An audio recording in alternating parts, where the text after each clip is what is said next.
I was born in 1948. Born on the left fork of Cow Creek, the first house. And I was raised by my grandpa and grandma, Green Marsh and Callie. And I had a wonderful childhood with them old people. They were fine people. They took good care of me. And I started to school in 1954. And I rode the school bus. Dorothy Sue Reynolds lived up the road above me. And the superintendent was Ples Turner, and Ples was in the family, and Ples got the bus to run up through here. So I started to school. My first teacher was Charity Deaton. She is the daughter of Letch Deaton and B. Gabbard Deaton. She's a fine person. She's awful good to me. And we had a good time. We had plenty to eat, but we canned it. Everything was canned. We had a basement under our house, and that old woman raised me would can 500 cans every year.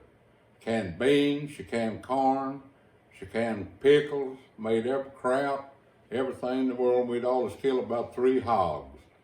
Every year we kill about 3 hogs. And we had a wonderful time. Wasn't a dull moment. We had no TV, no electricity when I was a boy. We didn't have none until I got about 11 or 12 years old. Brown Peters and Stanley Young wired our house. I'll never forget that. It was about $2.25 a month the electric bill was. And up the road was a storehouse. Closest store, I guess, was up there at Hall's Grocery. Willie Hall built that store. 1953, I think. And they filled it full of stuff. They had anything imaginable. They had blasting powder, they had fertilizer, they had anything you wanted. Except shoes, they never sold any shoes. They had all kinds of dry goods, shirts, everything. And where they got their dry goods was from London, Lawrence Acton Sales. They come there, and they sure did. And the first pop I ever drunk was right in that store, the orange pop. Me and my grandpa went up there, he wanted a cheese sandwich, and they didn't have any cheese when we got there. He got us a slice of bologna. Wilson's bologna, they had to hang it on a nail and had a paper poke over the end of it to keep the flies off of it. You get a piece of bologna and they'd get it down, cut a thin slice off of it, and then it was fresh. They cut you a piece an inch thick for a nickel, make a nickel sandwich. We had a good time. Okay, Lowell, if you don't care, tell us a little bit about your grandpa. My grandpa come from Barwick, Kentucky. He enlisted in the Army in 1909 from Barwick. He went to Jackson and caught the train, and he wound up in Galveston, Texas. And he had his basic training, and he went to the Philippine Islands and stayed there. I don't know just how many years long he stayed, but he stayed there a pretty good while. And he went over on a steamer.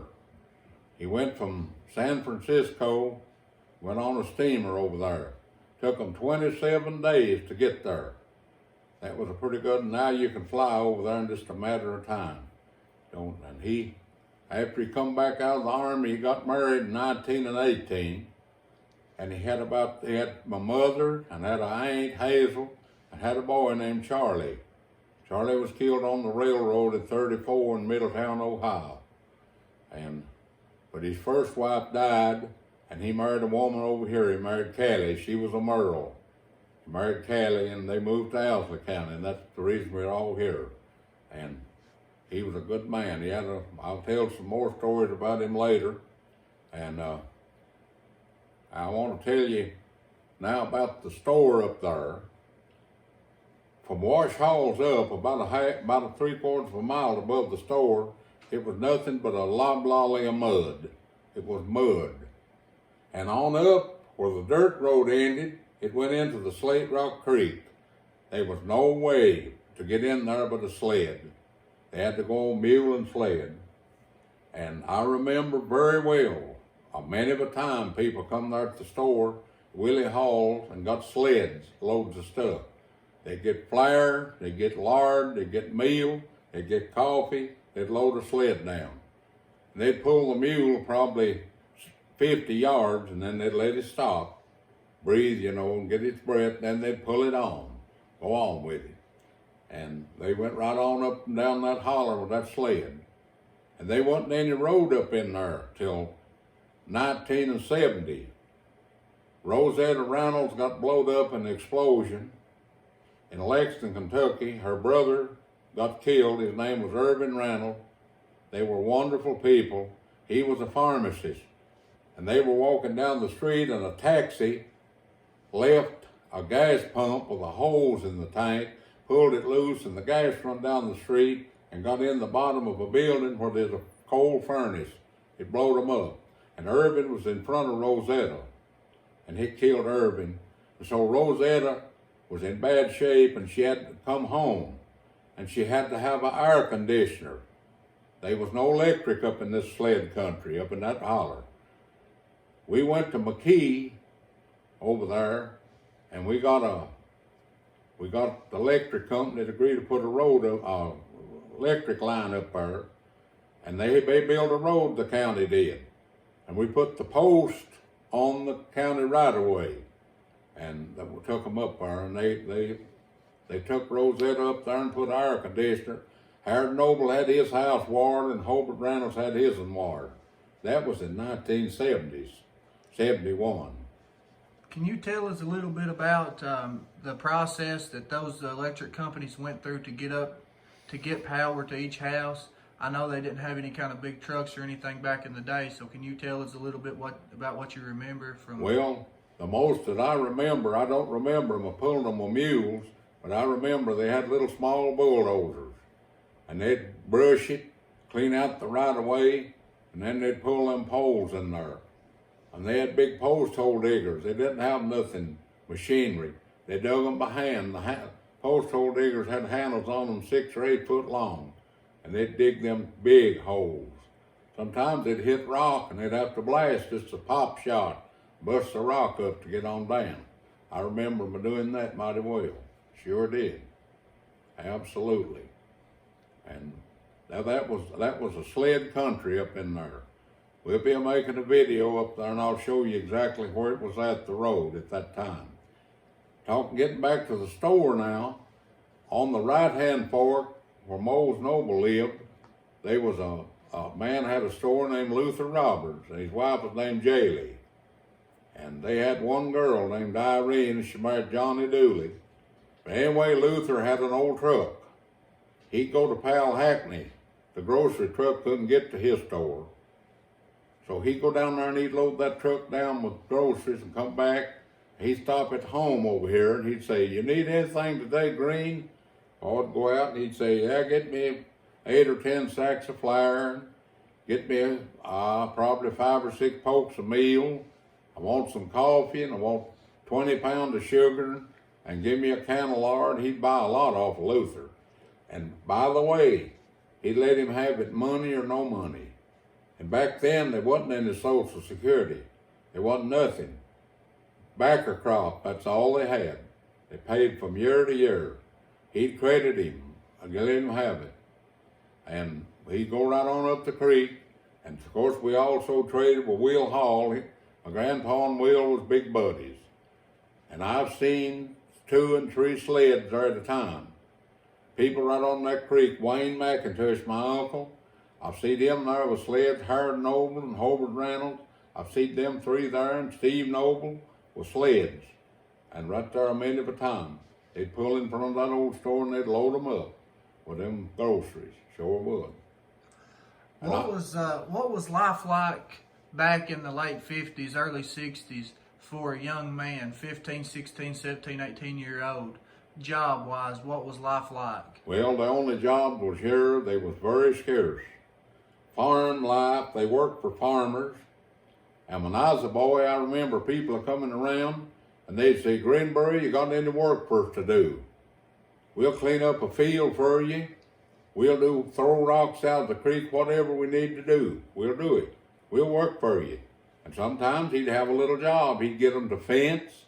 They had old wire fences around these pastures, He ought to skip a cow or 2 and maybe a mule or 2. And they'd a lot of times they'd just feather right in, and go to work. Give them whatever, $3 a day or 2.5, whatever. They do that. And what was life like for the older gentlemen, the ones that had places to upkeep? What were their lifestyles? They worked just as long as they could work. They get so feeble. Some of them would sit in a chair and hoe in the garden. I've seen them do that. They sit in a chair and hoe. And I heard of a woman on the Indian Creek doing that last year or year before. Geraldine Bowling, she had knee trouble like me, and they said she'd sit in a chair and work. I've heard that. And I won't tell you about a thing happened in this house where I was raised over here. It had an upstairs in it. I slept with Granny of a night. I was 6 or 7 years old, maybe a little younger. And every morning when Granny get up to get breakfast, I'd run up the stairway, and I'd take a run and go, and I'd jump in the bed with my grandpa. He always slept in the bed up the creek, and there was another bed in another room down the creek. One night, Ed Mullins stayed all night with us. Ed was a melungeon, real dark man, had hair like wool. And I was afraid of Ed, but Ed was a good old man. There's no danger in him. But that night, when they got up there to go to bed, my grandpa and Ed Mullins, he said, Ed, you sleep in my bed where I always sleep. I'll go in this other bed down the creek. So he went in there and went to bed, my grandpa. Next morning, Granny got up to get breakfast. I flew up the stairway. And when I jumped in the bed with Ed Mullins. He said, what are you doing here, little boy? And I don't believe I ever come no nearer dying in my life. I got traction on that rug of getting in the bed with my grandpa. Paul laughed over that, and he said, son, you got in the wrong bed. I said, I did. Scared me to death. There was no danger in Ed, though. Can you tell us a little bit about the Melungeon people of Owsley County? The Melungeon people here, from what I understand, they were Mullinses, they were Collinses, and Gibsons. That was the most people was Melungeons. And where did they come from originally? They come from Tennessee, a lot of them did. Maybe some from Virginia. And all the Gibsons were dark, and the Mullinses married into the Gibsons, and they were dark, and they were just a dark people. And the people back in them days thought they were mixed with black. They talked about that, but they were wrong. And later on, all this modern technology, they have found out that they were Melungeons. That means a mixed race. They had all kinds of different blood in them. And they have a big meeting in Tennessee every year, the Melungeons. I've never been, but my neighbor went, him and his wife. And they were good people, most of them good old people. Absolutely.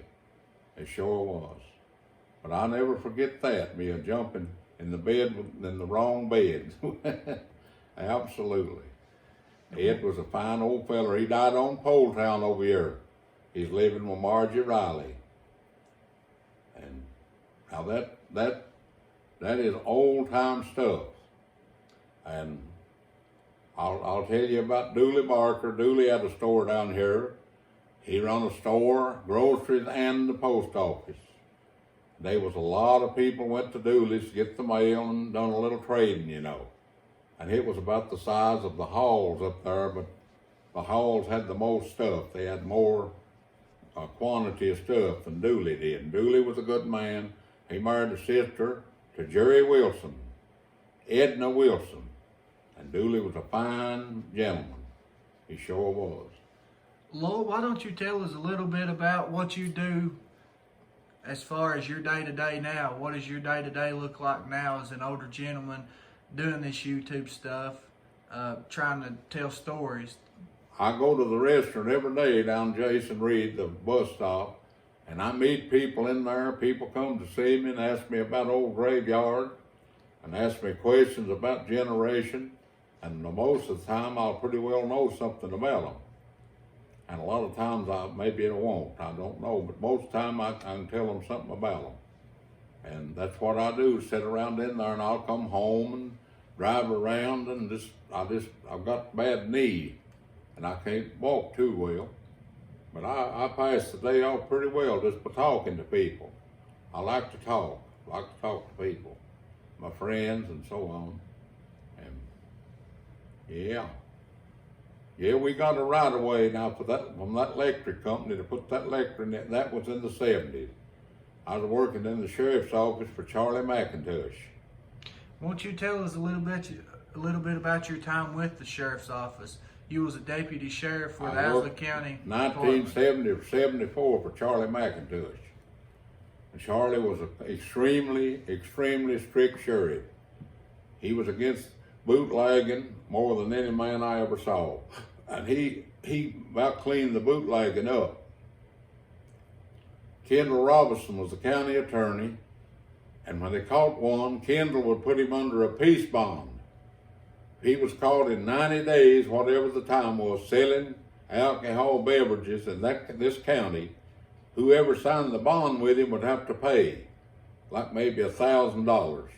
And they, you get your people on a bond, you're not going to sell nothing and cause them to have to pay.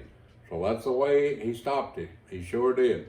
And Graydon Noble, over there was a selling across the hill, go down Lyman's Creek, and Graydon was a selling, and everybody went to Graydon.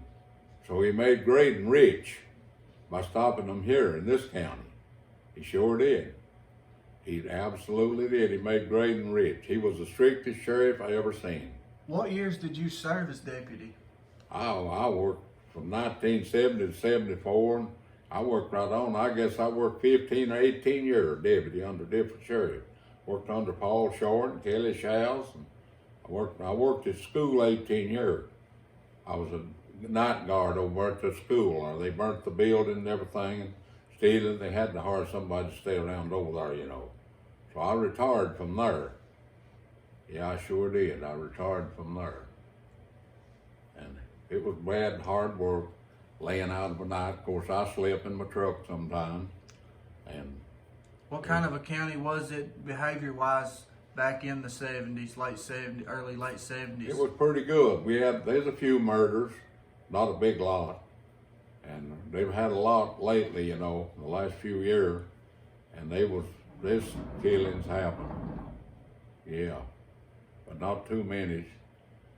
Charlie he was sheriff twice. He was sheriff in the 40s, and he got sheriff then in 1970. And Earl Amos was the deputy under him, Junior Cole. I worked under him the whole 4 years. And I went to school. I went to Hazard. I took officers training school up there. I went up there 3 or 4 months, and it helped me a lot. They taught you a whole lot. Sure did. The courthouse had burned then, and court was in the theater. They had court down in the theater then. And Judge Ashcraft was a judge. He's a one-armed man. He's from Estill County. And Mark Manus was the county attorney.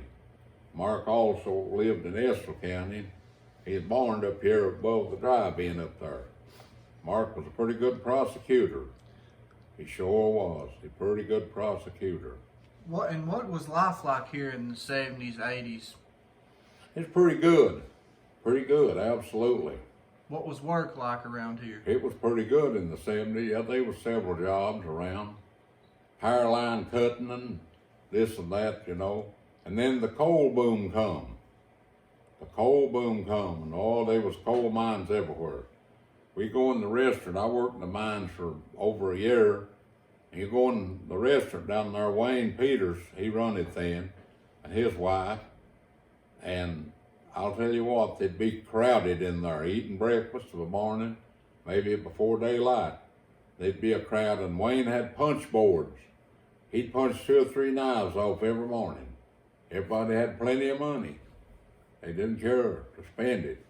They sure did. Where I worked was turn off at the health department, go up the road past the project, turn left, back on the hill where Hank Patton lives, or whoever, Bart or Hank, whichever one. Bart, I guess. And we worked in there, we mined acres and acres of coal. Eldon Combs, Junior Cole, and Mike Botner owned the coal mine. It's called 3 Rivers. I was a powder man a long time, and I wound up running the drill. I drilled the holes. And another guy loaded them, and we shot that coal with nitrogen.